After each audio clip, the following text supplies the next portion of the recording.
Hello, hello. Oh, let's see. Which one looks better? I think, yeah, nah. It's hat day, guys. Emma, I'm coming for a haircut. Hello, good morning, and welcome to Friday, the 13th of March. All right. How is everybody feeling? Okay. Now, today is actually one of the first days where I actually feel like I have a little bit of go, let's get to it. And I think because the moon is in Capricorn and Saturn's like, all right, guys, come on, let's just get this consistency happening. All right. And there's actually some lovely aspects. We've got sextiles and we do have an opposition that's later, but it's Jupiter. So, an opposition to Jupiter is not necessarily a bad thing. All right, we also have the Mars in Pisces conjunct the North Node. So here's another one where the universe is like, okay, yeah, I know it's been a bit wishy-washy lately.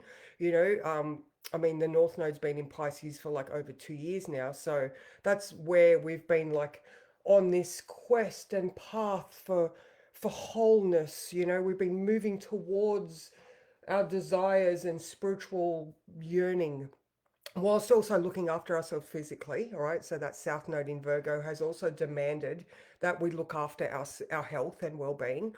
All right, so it's been an interesting couple of years, that's for sure. I mean, when is it? June, July, I think, when the nodes move. But anyway, I'm talking about right now. So yeah, Moon in Capricorn with Saturn in an okay sort of position. All right, so he is sextile Pluto. All right, and that I was talking the other day about that mini grand trine starting up again, which is feeling lovely. I mean, it's still out of sign, but anyway. So Saturn at 3 degrees of Aries is ruling this moon. Okay, so firstly, at 9 a.m., we have the moon in Capricorn sextile the North Node and trine the South Node. All right, so here's where we have, again, write a list. All right, so Saturn says do something productive and disciplined and consistent. And the nodes are like, what is that thing that you're looking for? All right, so there's an opportunity. Again, it's a sextile. All right, the trine to the South Node gives you a bit more of an ability to move beyond your regular habits and limitations. Okay, because that South Node we just sit comfortably in. It's where we're like, man, can't be bothered. Whereas that North Node is, oh my God, I want to go there. All right, so it's more of an opportunity to let go of the things that are holding you back. And when you put in the effort, then you're going to get to that North Node. All right, so that's 9 a.m. All right, that's basically right now. So get yourself a list, all right, or a massive whiteboard so you can remember all the things. Okay, so because Pisces season, oh my God, how many of you have like forgotten everything? I don't know about you, but I'm like, oh my God, shit, I forgot to pay that thing. Oh my God, shit, I forgot to do that thing. All right, so here I am going, oh, okay, I have that, and that to do. All right, the next one we have is at 2 p.m. The moon in Capricorn is sextile Mercury in Pisces retrograde. All right, so I'm wondering whether all of the thought processes that we've been going through, the things that we've been remembering and forgetting at that 2 o'clock mark, maybe it's a really good time to bring up something from the past in order to get the process happening, or um, maybe if it is something disciplined and responsible, it might be a good time to broach the subject with people. See, I'm like really wanting to book tickets, but I've just got this resistance. So I'm like, all right, I'm going to go with that. I'm not going to book them right now, even though I really want to before the prices skyrocket. But I'm like, no, I'll go with how I'm feeling. Um, so anyway, conversations or something mercurial. Again, watch out with your tech. Double check the details. It's sorry. The thing with Mercury retrograde is they're like, don't sign contracts, don't start things, don't do do do do do. If it's already something that you've been doing, then it's okay to continue, but just be careful and have clarity about what you're trying to achieve. All right.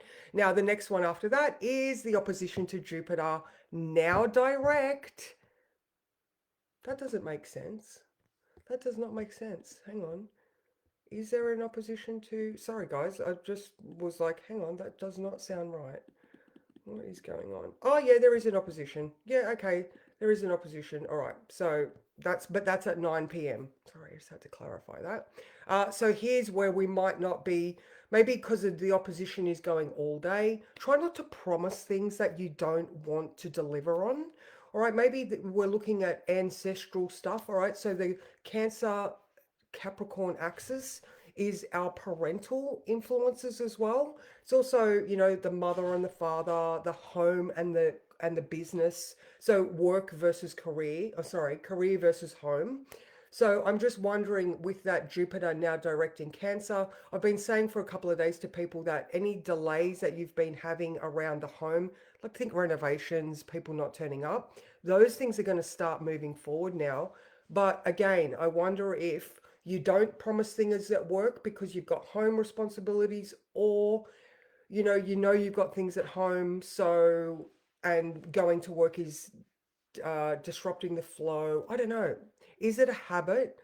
Did you watch parents um, not fulfill their duties because they had work responsibilities? Again, that's just sort of coming through for me. Yeah, I do feel like that one actually. Are you repeating a pattern of being unavailable because that's what you saw all the time? And again, that's growing all day. So, I mean, you're not going to be doing work things at 9 p.m. unless you work from home, but that type of energy is in the air. Now, let me just check who's here before I continue on to the fact that the sun is now making an aspect. Look at everybody. Good morning, Susan. Hello, Karen. How are you? I know Jupiter direct. Yay. Oh my God, my gorgeous cousin Deidre. How are you, beautiful? Mwah, so nice to see you. Hello, Sam. How are you? Good morning, Alicia. Good morning, Barbara. Friday, Christy. Yes, you feel a little bit more alive too. Awesome. A lot of rest and a big purge has helped, and I have been forgetting dates. All right, yes, absolutely. Fish brain, Pisces fish brain. And good morning, Kath. How are you? All right. So, I mean, I didn't get on yesterday because there was just too many things for me to do. But today, the sun has started a sextile with Uranus. All right. Uranus in Taurus, sun in Pisces. Again, maybe we can start to get these things of value that have been on the back burner. Uranus has been direct for a while, but it's still sitting at that same degree. Or it hasn't moved off 27 yet. So, again, same with that Jupiter direct. Things are actually looking in the right direction, but those big planets just take a red hot minute to get started. So I wonder if by the time the sun gets to the equinox on the 21st, or is it the 22nd? Yeah, the 21st.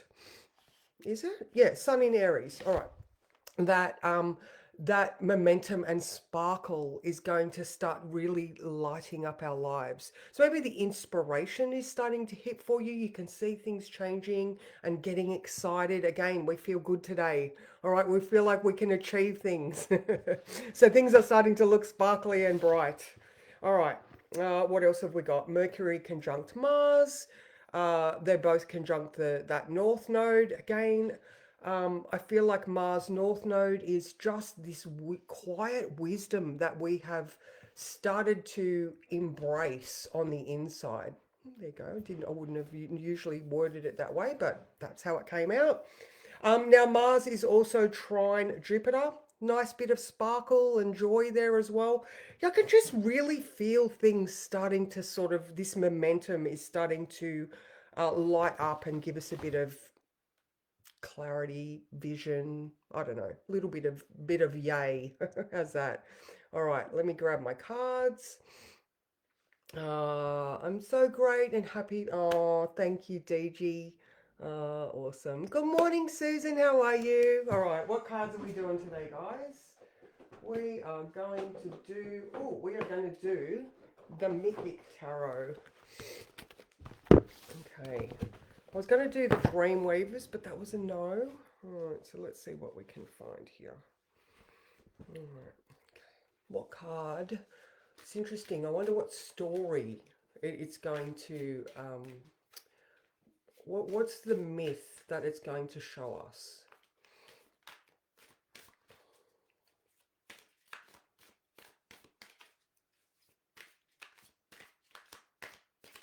Oh, this one.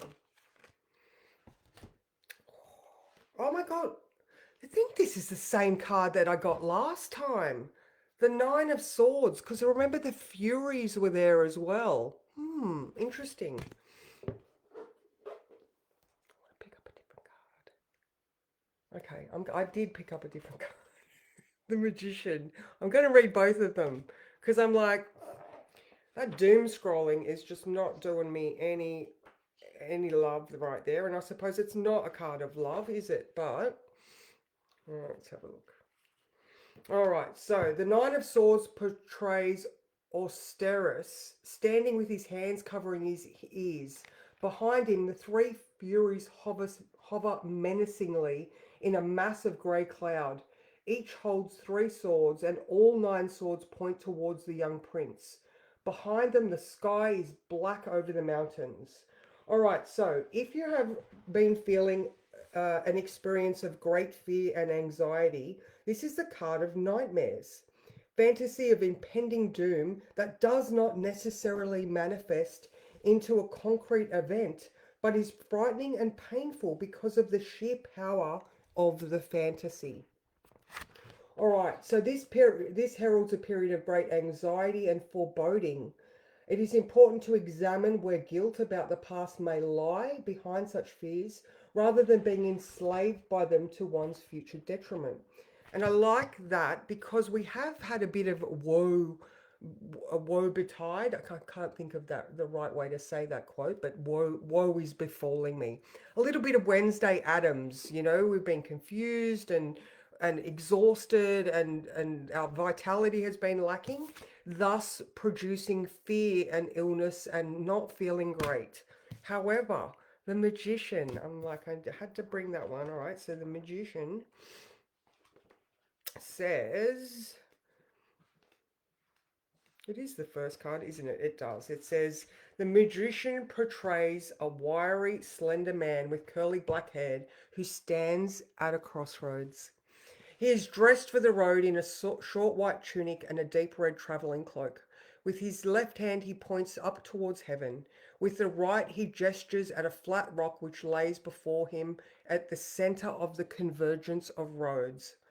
On the rock, four objects are assembled: a chalice, a sword, a wand, and a cassidus, entwined by two snakes and a pentacle. Behind him, you can see a barren landscape of brown and grey rocks. All right, so all of the modalities are shown in this. He points to potential skills and creative abilities which have not yet manifested. He may appear as an upsurge of energy and an intuition of exciting new opportunities. He presages insight and an awareness of unexplored possibilities. The fool is blind with only his animal sense. That's not the fool. No, that is the right one. Um, uh, okay, with only his animal sense of a meaning to be found somewhere, somehow. But through his meeting with Hermes the magician, it becomes clear that the journey is possible and that one has capacities that have yet to be developed. Okay, the two of them together. All right, we've been feeling yuck and bleh and feeling like the universe is against us. All of these things are within our reach. All right, so there is that confirmation that your senses are true, that the way you feel can adequately carry you through the day. Trust those intuitions. You have all of the magic that you need within you. This is a thing I love about what we do.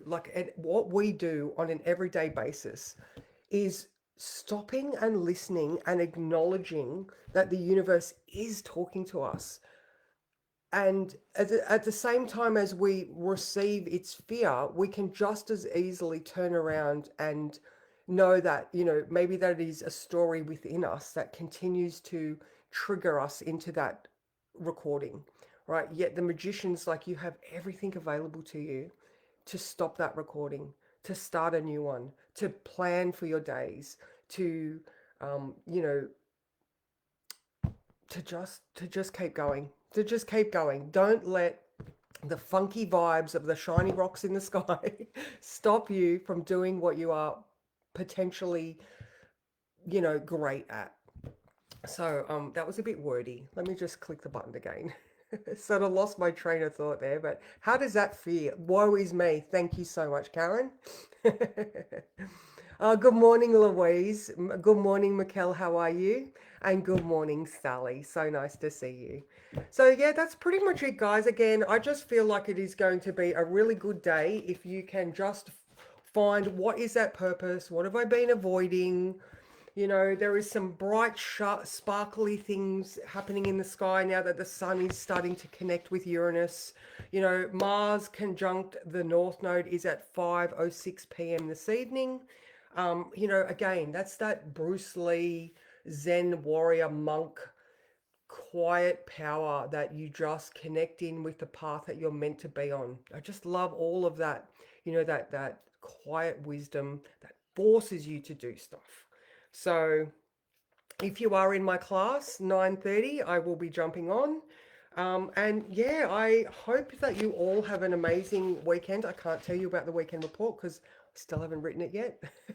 Hopefully, I'll be doing a whole lot of work today that takes me through to the next fortnight because that's where I like to be, at least a week and a bit ahead. So yeah, if anybody needs a chat or a reading, I'm around all day. I'm back into that sort of flow a bit until the next exam starts, which is in mid-April. So yeah, get them in because oh my God, I've been flooded with them in the last week. Everybody feels like they need just that little bit of assistance to figure out where they're going in all this confusion. So I hope you have a fabulous one. Mwah, love you guys.